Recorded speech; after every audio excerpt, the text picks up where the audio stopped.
हर सू गुप्त अंधेरा फैला हुआ था। तारीकी इस कदर ज्यादा थी कि हाथ को हाथ दिखाई नहीं देता था, मगर इसके बावजूद न जाने इसकी आंखों को कैसी बसारत बख्श दी गई थी कि वो इस कदर अंधेरे में भी इसे बखूबी देख सकता था। वो धीरे धीरे चलता हुआ इस वजूद के करीब आने लगा जिसके कपड़े मिट्टी से भरे हुए थे। रियाज का दिल किसी ने मुट्ठी में जकड़ लिया था। बेसाख्ता इसका हाथ अपने सीने पर गया और वो अपना सीना मसलने लगा। वो चलता चलता इस औरत के करीब आने लगा जो बाल खोले हुए इस वीरान जगह पर अकेली बैठी थी। हैरत की बात तो ये थी कि वहां अंधेरे में इस कदर तारीकी के बावजूद इस औरत के करीब बेहद रोशनी थी।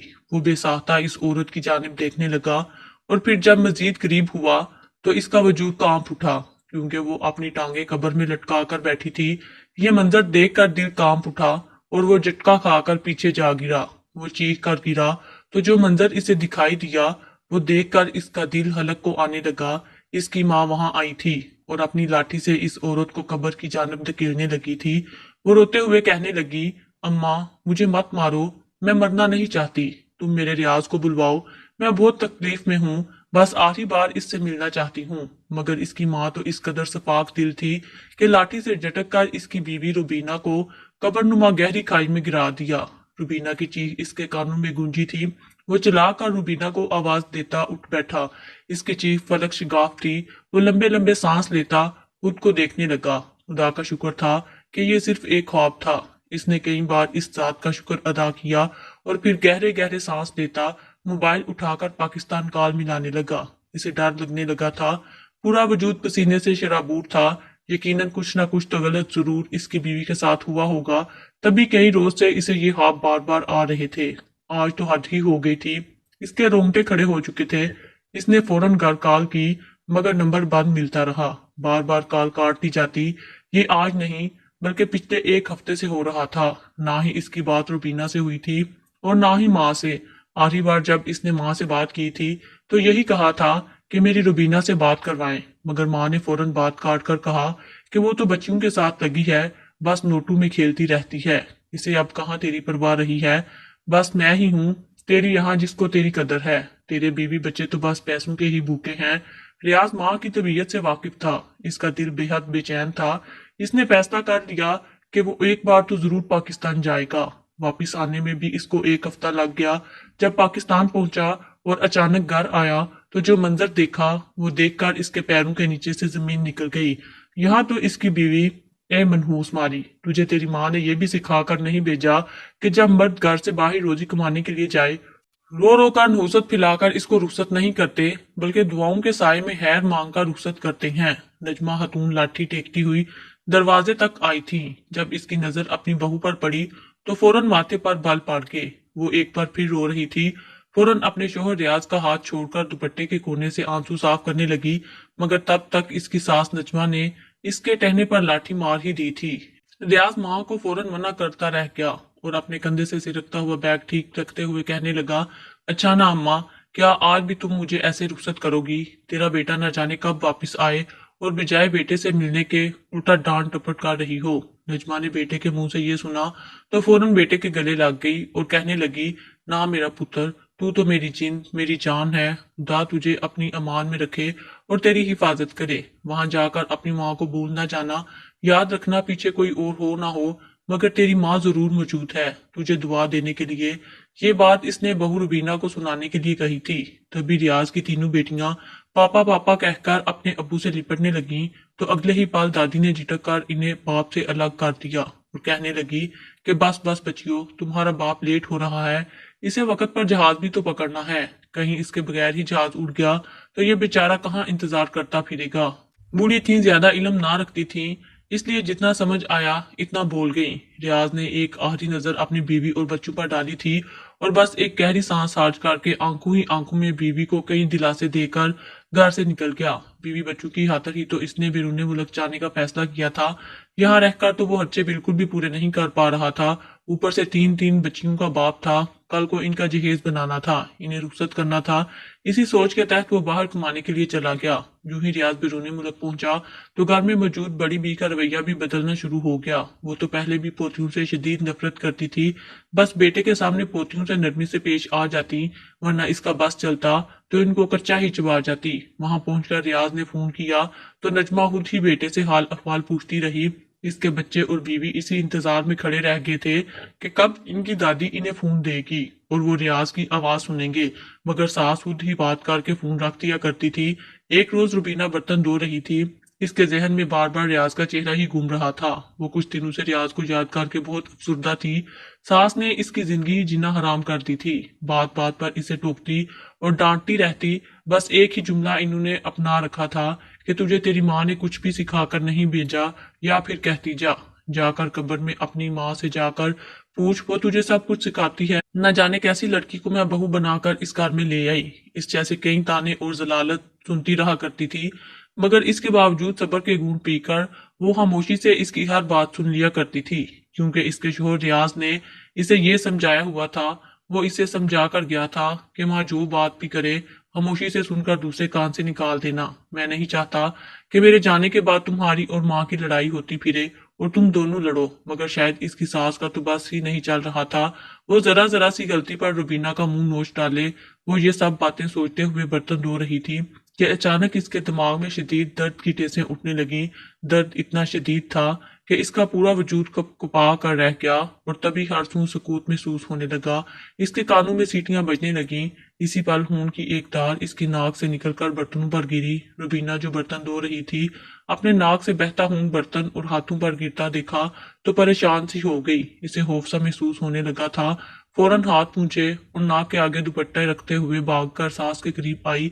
सास ने जब इसे इस हालत में देखा तो एक बार फिर चलाकर कहने लगी, ये क्या मुंह पर कपड़ा रखकर चली आ रही हो, क्या हुआ है तुझे? रुबीना सहमे हुए लहजे में कहने लगी, अम्मी देखिए ना, मेरे नाक से इतना ज्यादा खून आ रहा है, न जाने क्या हो गया है। मेरे दिमाग में शदीद दर्द भी हो रहा है। जब इसकी सास ने ये सुना तो चेहरे पर नागवारी लाकर कहने लगी, ये कुछ भी नहीं हुआ, गर्म चीजें खाने की वजह से ये खून बह रहा है। जाकर ठंडा पानी दिमाग पर डाल, तेरा ये खून आना बंद हो जाएगा, और जब बंद हो जाए तो मेरे लिए गर्मा गर्म चाय का कप ले आना। दर्द हो रहा है सर में, ये कम वक्त चाय पीने से ही ठीक होगा। रुबीना कुछ ज्यादा समझदार भी ना थी। फौरन किचन में गई और ठंडा पानी सर पर डालने लगी। वो पानी इस कदर ठंडा था कि इससे इसका खून आना तो बंद हो गया, सर पर ठंडा पानी डालने की वजह से बहने वाला खून दिमाग में ही जमा होना शुरू हो गया। वो तो शायद ये जानती भी ना थी कि जब नाक से खून आने लगे तो सर पर पानी बिल्कुल भी नहीं डालना चाहिए, वरना वो खून दिमाग में ही जम जाता है। वो वहीं किचन में चकरा कर गिर गई। बच्चों ने जब माँ को गिरते देखा तो चीखते हुए माँ के पास चले आए। शोर सुनकर सास भी वहां आ गई और बहू को उठाकर अस्पताल ले गई, जहां इसके टेस्ट हुए और जब रिपोर्ट आई तो रुबीना के तो होश ही उड़ चुके थे। वो कितनी देर अपनी रिपोर्ट को देखकर रोती रही। इसमें तो ब्रेन कैंसर लिखा हुआ था, इसे तो दिमाग का कैंसर हो चुका था। ये सुनकर रुबीना कितनी देर बेआवाज रोती रही। सास को जब बताया तो इसके चेहरे पर बेदर्दी सी छाने लगी। वो कितनी देर खामोशी से रुबीना का चेहरा देखती रही और फिर फौरन कहने लगी कि अच्छा, अब तुम इस बारे में किसी को मत बताना, रियाज को भी मत बताना, वरना वो पराए मुल्क में बैठकर परेशान हो जाएगा। अभी अभी तो नौकरी लगी है इसकी। रुबीना ने रियाज को भी कुछ नहीं बताया था। रियाज का फोन आता तो वो हंसी खुशी इससे बात करती, जबकि अंदर अंदर वो मरती चली जा रही थी। दिन में एक बार तो जरूर इसके नाक और मुंह से खून आता रहता। वो चकरा कर गिर जाती, मगर अपने शोहर को कुछ ना बताया, क्योंकि सास ने मना कर रखा था कि वो परेशान होगा। रियाज की वहां पर नौकरी लग चुकी थी, इसने बाहर से पैसे भी भिजवाए। रुबीना ने सोचा था कि इन पैसों से सास इसका इलाज करवाएगी, मगर सास ने ऐसा कुछ भी ना किया। इसने तो 1 रुपया भी ना ही अपनी बहू को दिया और ना ही इनकी कोई जरूरत पूरी की। वो सारे पैसे अपनी अलमारी में बंद करके रख दिए। बेचारी रुबीना दवा के लिए भी तरस गई। बच्चे माँ की हालत देखते तो रोने लगते। दादी से कहते, हमारी माँ बहुत बीमार है, इसके नाक और मुंह से हर वक्त खून आता रहता है, तुम इसको डॉक्टर के पास लेकर क्यों नहीं जाती? मगर सास बच्चों के मुंह से ये सुनती तो गुस्से से हकारत भरे लहजे में कहने लगती कि कुछ भी नहीं है, तुम्हारी माँ को ठीक ठाक है, बस गर्मी की वजह से इसकी ये हालत हो रही है, चंद रोज बाद खुद ही ठीक हो जाएगी। रुबीना को कोई दवा ना दी गई। बच्चे माँ को पल पल मरता हुआ देख रहे थे। एक रोज रुबीना की बड़ी बेटी, जो कि 14 साल की थी, खामोशी से दादी के कमरे में चली गई। दादी बेखबर सो रही थी। इसने धीरे से दादी की अलमारी खोली और पैसे निकालना शुरू कर दिए। इसने अभी चंद नोट ही हाथ में लिए थे कि तभी दादी की आंख खुल गई। इसने उठकर पोती का वो हशर किया कि बेचारी बेहोश हो गई। सिसक सिसक कर एक ही बात कह रही थी कि दादी जितना मारना है मार लो, चाहे मेरी जान ही ले लो, मगर मुझे कुछ पैसे दे दो।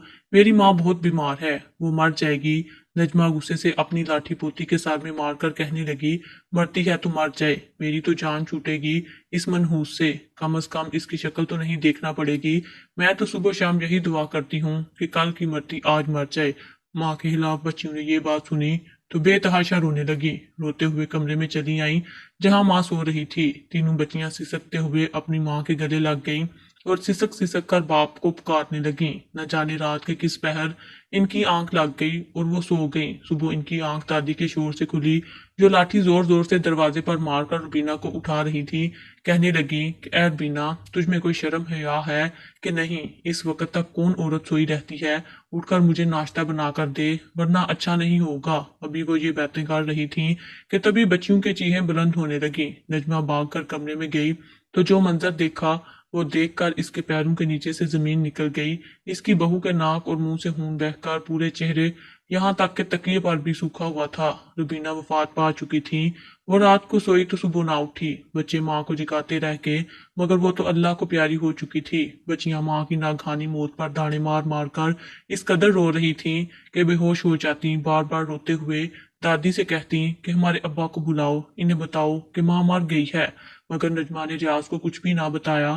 कहने लगी, बेटा अभी नौकरी लगा है, अगर बता दिया तो वो वापस आ जाएगा और नौकरी भी खत्म हो जाएगी। नजमा ने अपनी बहू रुबीना की तदफीन भी करवा दी, मगर रियाज को फोन करके कुछ भी ना बताया। बच्चियों के पास ना ही माँ थी और ना ही बाप जिसके सीने से लगकर वो अपना गम थोड़ा हल्का कर देती। कितनी देर बच्चियां एक दूसरे से लिपट कर रोती रहीं और माँ को याद करती रहीं। रात हो चुकी थी। दादी ने जब बच्चियों को रोते हुए देखा तो कहने लगी कि मौत तो बरहक है, हर किसी ने इस दुनिया से चले ही जाना है। तुम्हारी माँ की भी मौत ऐसे ही लिखी थी, वो अब मर चुकी है, तो अब क्यों तुम लोग रो रो कर मेरी जिंदगी अजीरन कर रही हो? जो होना था हो चुका। अब बेहतर है कि कल से अपना कामकाज खुद करना शुरू कर दो। मेरे भरोसे मत रहना कि दादी कामकाज करके देगी। मुझ में ना ही हिम्मत है और ना ही तुम लोगों की खिदमत करने का मेरे पास वक्त है। इतना कहकर दादी कमरे में चली गई और वो तीनों बच्चियां एक सहारा ढूंढते रह गईं। वो जानती थीं दादी से इन्हें कोई तवक्को वैसे भी ना थी। वो दादी के मिजाज से वाकिफ थीं, मगर एक दफा अब्बू को कॉल करके जरूर बताना चाहती थीं कि अम्मी की वफात हो गई है। अगले ही रोज रुबीना की बड़ी बेटी ने फोन उठाया और फिर अपने अब्बू को कॉल करने लगी, मगर तभी दादी ने इसके हाथ से फोन छीन कर एक सन्नाटेदार थप्पड़ मार दिया और कहने लगी कि खबरदार जो बाप को कॉल करके कुछ भी बताया। मुझे तो तुम लोगों की शक्ल देखना ही पसंद नहीं है। न जाने किस तरह से मैं तुम लोगों को इतना अरसा बर्दाश्त करती रही हूँ। निकल जाओ मेरे घर से, वरना मुझसे बुरा कोई नहीं होगा। इतना कहकर इस बूढ़ी और दादी ने तीनों बच्चियों को घर से धक्के देकर निकाल दिया। बच्चियां रोती भी लगती रहीं और दरवाजा बचाती रहीं, हाथ जोड़कर कहती रहीं कि हमें यहाँ रहने दें, हम कहाँ जाएंगी। मगर दादी ने एक ना सुनी और बोली कि जहां से तुम्हारी माँ आई है वहीं जाकर रहो। आज से अपना खर्चा खुद ही उठाओ, मुझसे कोई उम्मीद मत रखना। बच्चियां रोती रोती नानी के घर चली आईं। जो ही ननियाल का दरवाजा खोला तो दरवाजा इस कदर बोसीदा हो चुका था कि जंग आलूदा आवाज पैदा करते हुए गिर गया। तीनों बच्चियां सहम कर घर के अंदर दाखिल हुई। कई सालों से यहाँ पर किसी ने साफ सफाई नहीं की थी। हर सू कचरा बिखरा पड़ा था। घर इस कदर खराब हालत में था कि इन्हें डर था कि कहीं ये घर इनके सर पर ही ना आ गिरे। मगर तीनों बच्चियां जाकर एक कमरे में बैठी और रोने लगी। वहां पर कुछ जरूरत का सामान भी पड़ा था जो इनकी नानी नाना का था। दरअसल रुबीना यतीम लड़की थी। इसके माँ बाप की वफात हो चुकी थी और वो यहाँ अकेली रहा करती थी। गांव के लोग अच्छे भले थे। इन्होंने रुबीना की शादी नजमा के बेटे के साथ करवा दी। नजमा भी इस मासूम गाय को अपने साथ ले गई। जानती थी कि रुबीना भोली भाली सी लड़की है, वो तब कर रहेगी। इसके मेके में कोई भी मौजूद ना था। शायद यही वजह थी कि इसकी सास इस पर इस कदर जुल्म करती रही। बेचारी बच्चियां अपने ननियाल आकर फूट फूट कर रोती रहीं और अपनी माँ को याद करती रहीं। यहाँ पर तो खाने के लिए कुछ भी मौजूद ना था। जब बच्चियों को भूख लगी तो कचरे से खाना चुनकर लाने लगी। पड़ोसियों से मांगा तो एक वक्त का खाना दे दिया करते थे, जबकि पेट तो तीनों वक्त का खाना मांगा करता था। मजबूरन बच्चियां कचरों से चुनकर खाना खाने लगी। वहीं दूसरी जानब रियाज बेचैनी के आलम में इस कदर गिर चुका था कि फौरन टिकट करवाई और वापस पाकिस्तान आ गया। इसने अपने साथ ढेरों तोहफे लाए थे। वो जब घर में दाखिल हुआ तो सामने माँ अपनी बेटियों के साथ बैठी खुशी से लवाजमात सामने रखे हुए खा रही थी। इसने जब बेटे को यूं अचानक सामने देखा तो हैरत से मुब्तला हो गई। फौरन कहने लगी, क्या हुआ बेटा, हैरियत है तुम अचानक? रियाज खुशी से माँ के गले लग गया और कहने लगा कि बस अम्मा, आप सबकी बहुत याद आ रही थी, इसलिए मैं चला आया। नजमा ने जब बेटे के मुंह से ये सुना तो इसके चेहरे पर 12 बज गए। आखिर क्या जवाब देती रियाज पूरे घर में रुबीना को आवाजें देता हुआ जाने लगा, मगर रुबीना तो वहां मौजूद ही ना थी, ना ही वहां पर बच्चियां थी। मजबूरन नजमा को सच बताना पड़ा कि रुबीना को कैंसर हो गया था और इससे मरे हुए कई माह गुजर के, जबकि बच्चियों की तो कोई खबर ही नहीं, वो किधर गई हैं। रियाज ने जब ये सुना तो इसके पैरों के नीचे से जमीन निकल गई, सारा सामान इसके हाथ से छूट कर गिर गया। वो दाढ़े मार मार कर रोने लगा और शिकवे करने लगा कि आखिर मुझे इस बारे में क्यों नहीं बताया गया। इसकी माँ इसे समझाती रही मगर इसने एक ना सुनी और भागकर बच्चियों को ढूंढने लगा। इसने तो सुख का सांस भी नहीं लिया था। आखिर भागते हुए वो अपने मेके तक आया। जब वहां आकर देखा तो इसके होश उड़ चुके थे। इसकी तीनों बच्चियां यतीमों की तरह यूं ही कमरे में जमीन पर लेटी थीं, एक दूसरे का हाथ थामे हुए थीं। यूं लगता था जैसे कई रोज से भूखी हूं। रियाज इनके पास आया और इन्हें उठाने लगा मगर वो तो बेहोश थी। डॉक्टर के पास फौरन लेकर गया तो डॉक्टर कहने लगा, इनके जिस्म में खाने के नाम पर एक दाना भी मौजूद नहीं है। फौरन बच्चियों का इलाज शुरू किया गया, इन्हें खिलाया पिलाया गया। तब जाकर आंख खुली तो बाप को सामने देखकर तीनों दीवानावार लिपटने लगी और बाप को सारी हकीकत बताने लगी। रियाज की तो आंखों में खून उतर आया था। वो बच्चियों को गले लगाकर रोने लगा और फिर घर जाकर अपनी माँ से एक एक बात का हिसाब मांगने लगा। वो कहने लगी कि मुझसे गलती हो गई, मुझे माफ कर दो। मगर रियाज ने अपनी माँ की एक ना सुनी और कहने लगा कि आपने मेरे साथ न जाने किस जुर्म का बदला लिया है। माएं तो अपने बेटों पर जान मारती हैं, मगर न जाने आप कैसी माँ थी जो अपने बच्चों की खुशियां ही खा गई। क्या मैं आपका सगा बेटा नहीं था? ऐसा तो कोई सुतेलू के साथ भी नहीं करता। मेरी बीवी मर गई, मेरी बच्चों को घर से निकाल दिया, वो यतीम लावारसों की तरह पड़ी रही और आप मेरे पैसों पर ऐश कर रही हैं। नजमा माफी मांगती रही मगर रियाज ने अपनी माँ को माफ ना किया। इसने अपनी माँ को वहीं छोड़ा और अपनी बच्चियों को लेकर अलग घर में चला आया। कुछ रोज वहां रहा, अपनी बच्चियों की सेहत बहाल की और फिर इनका भी पासपोर्ट बनवाकर अपने साथ दूसरे मुल्क में ले गया। वहीं पर इन्हें पढ़ाना लिखाना शुरू कर दिया। जबकि पीछे इसकी माँ कभी एक गली में जाती तो कभी दूसरी गली में। वो तो पागल सी हो चुकी थी, हर गली में भागती रहती और हर शख्स को आकर कहती कि किसी ने मेरे बेटे को देखा है, वो यहाँ वापस आया था। यकीनन इस मनहूस मारी रुबीना ने इसे मेरे खिलाफ भड़का दिया था। वो अब मुझसे मिलने भी यहाँ नहीं आता। लोग इसे पत्थर मारते और गालियां देते मगर वो बस रोते हुए अपने बेटे का पता पूछती रहती। रियाज ने बच्चियों की सेहत बहाल कर ली थी मगर रुबीना के जाने का दुख इसे अंदर ही अंदर खाने लगा। वो बच्चियों के सामने तो मजबूत बना रहता मगर अकेले में रोता रहता। काश इसने रुबीना को माँ के सहारे ना छोड़ा होता तो आज वो जिंदा होती।